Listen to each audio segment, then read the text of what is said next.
Bonjour à tous, nous sommes au Cannes Lion 2023 et nous avons l'immense chance d'être reçus par Meta, par Laurent Sauli. Laurent Sauli qui est VP Europe du Sud. Bonjour Laurent. Bonjour Mohamed, bienvenue. Merci. Meta donc a rejoint l'ARP en 2022. D'abord, quelles sont les raisons qui vous ont amené à rejoindre l'ARP ? D'abord parce que Meta en France est un grand acteur de la publicité. Donc on a évidemment eu une croissance très forte. Et dans l'activité de nos plateformes, il y a une activité qui croît dans le monde entier, et en France particulièrement, c'est l'activité des créateurs.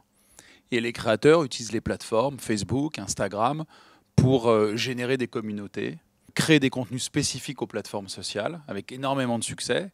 Et depuis plusieurs années, ils travaillent aussi avec les marques pour évidemment stimuler ces communautés, présenter des services et des contenus en utilisant leur talent de création. Il est important pour nous que cette pratique soit transparente pour nos utilisateurs, qu'on puisse très clairement savoir que des créateurs travaillent avec des marques, envoient du contenu auprès de communautés, et cette transparence commerciale, elle est importante. Et quand on a discuté avec l'ARP, vous nous avez dit c'est important de travailler avec nous parce que nous, on observe ce qui se passe sur ce sujet des créateurs, des contenus et des marques, et il faut vraiment expliquer cette transparence commerciale. Certains créateurs ne la connaissent pas, certains utilisateurs ne savent pas que certains créateurs travaillent pour des marques, donc il est important qu'il y ait cette transparence, cette sincérité, et vous avez un observatoire d'ailleurs de ces pratiques-là, et c'est un des éléments qui nous a évidemment incité à devenir un membre de la RPP. On en est très heureux, on est très fiers, mais parce que pour nous c'est un sujet très important. Et on l'a vu dans les derniers mois, il y a eu un très grand débat d'ailleurs en France, particulièrement en France, sur ce sujet. Donc travailler avec une grande autorité qui fédère le marché publicitaire, c'était pour nous extrêmement nécessaire, et donc nous sommes très heureux de travailler avec vous. Merci Laurent. Et concrètement, les équipes de Meta, comment elles s'appuient sur les ressources de l'ARP au quotidien ? Il y a deux choses qu'on essaie de faire. D'abord, c'est très important de partager l'information et que vous nous partagez votre information et votre observation du marché. Parce que vous avez cette expérience depuis très longtemps, bien avant Facebook et bien avant Meta. Et la deuxième chose, c'est qu'on a voulu ensemble lancer une très grande initiative avec une très grande créatrice qui s'appelle Cassandra Cano, d'une initiative sur Combini qui s'appelle C'est Carré, où elle a expliqué extrêmement facilement, avec ses mots, avec ses créations, pourquoi il fallait justement, pour tous les créateurs, développer cette pratique de transparence commerciale.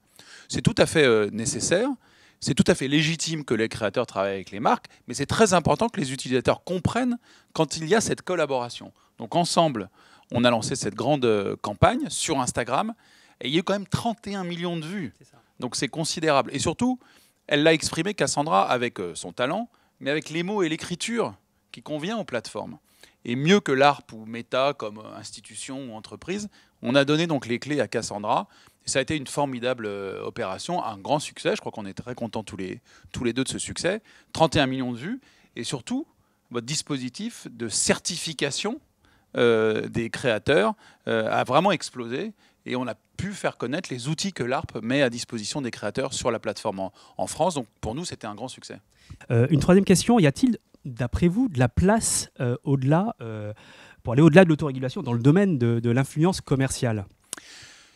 Désormais, il y a les deux. Dans notre pays, il y a la régulation ou l'autorégulation, et puis il y a la loi depuis quelques temps. C'est au fond un dispositif, un équilibre très français. Il faut la régulation et l'autorégulation.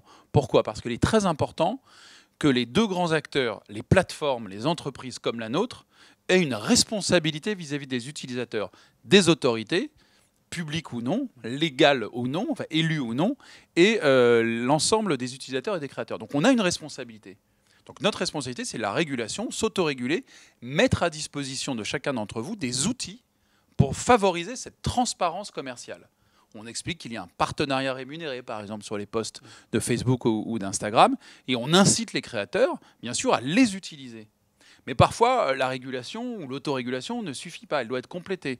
C'est le rôle des autorités élues dans un pays, de fixer des cadres, On a beaucoup travaillé ensemble, avec la DGCCRF, avec les autorités du ministère de l'économie et des finances depuis plusieurs mois, pour aider à ce qu'une loi adaptée, intelligente, puisse être votée en France par le Parlement. C'est le cas. Finalement, un dispositif légal qui se veut complémentaire des actions d'autorégulation. Laurent, merci beaucoup. Merci à vous de votre visite. Et un excellent festival. Oui, merci beaucoup. Merci.